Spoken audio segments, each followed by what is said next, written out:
Okay, for my next approach to the song Frere, Jacques, I'm going to try to take a little different look at it. Um, Instead of just playing across like an open chord, like a G with adding A and B pedals, I'm going to take a little different approach because I need to go up the neck a little bit in order to make this all work. But also, I'm going to kind of think about it differently. Usually, when I play off a key, like key of G, it's like straight across G, or the G with pedals down at 10. But here, I'm going to try to use the advantage of the high two strings, and this is something that kind of takes a little time to get used to, because for me it's hard to think about reaching up to the first string to play a lower note.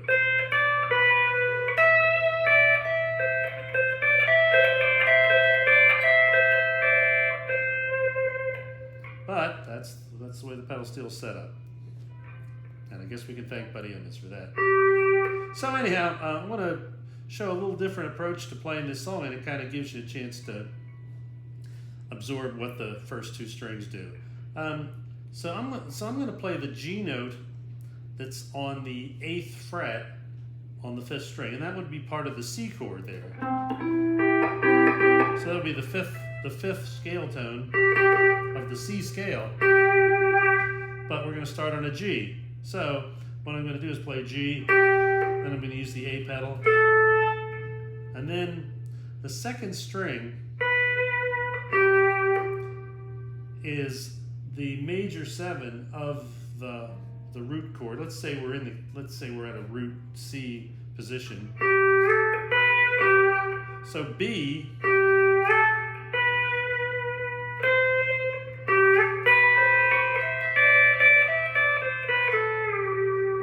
and that's the concept I'm going for here. I'm kind of letting the notes blur together a little bit because I like that sound sometimes.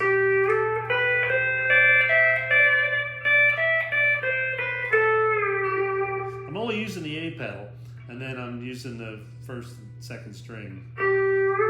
So I'm going 5 with A pedal, and then 2, and then 4, and then 1, then 3.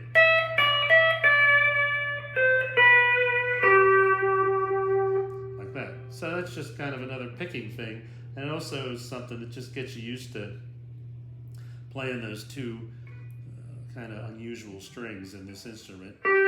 So here's the concept.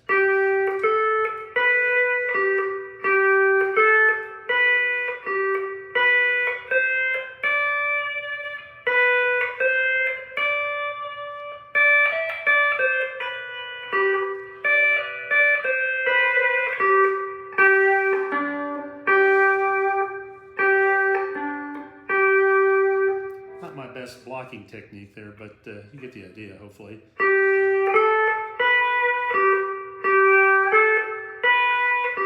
So there's the first phrase. 5th string, pedal A, and then the second string.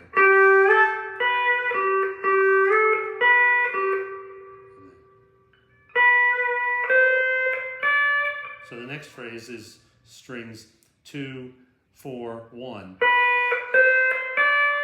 And I'm switching my picking a little bit. So I'm picking the second string with my index finger, and then the first string with my middle finger.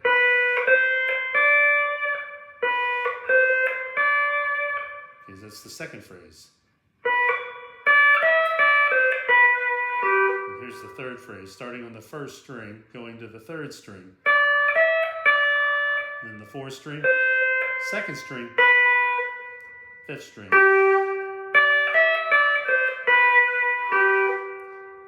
That takes some concentration. And then here's another thing that's a little unique. So we're playing a G to a D to a G.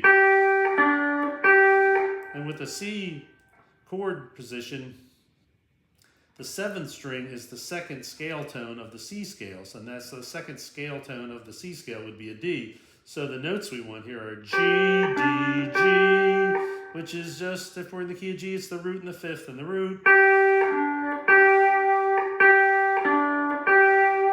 And puts you into a different range too, instead of being down here like.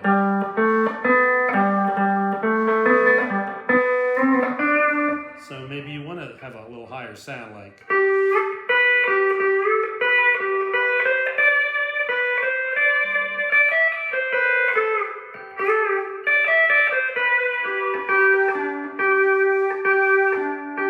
And sometimes what some players do is, as they're coming down, like kind of pull the bar towards them. It helps to mute a little bit.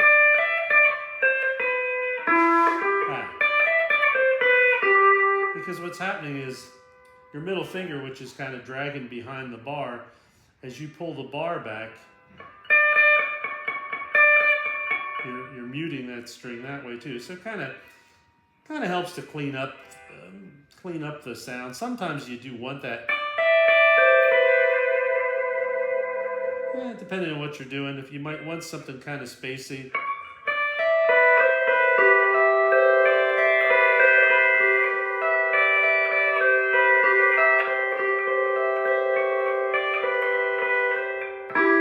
But it does clean it up a little bit if you drag your bar back.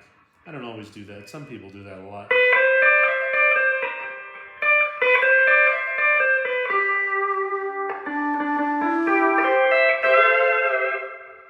So that's just.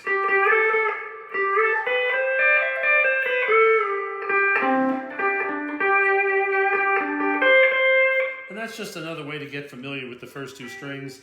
And also, like if you're doing a major scale kind of run or solo or something or intro.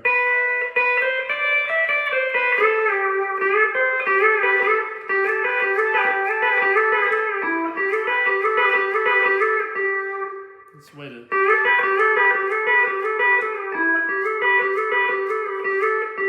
And that would be.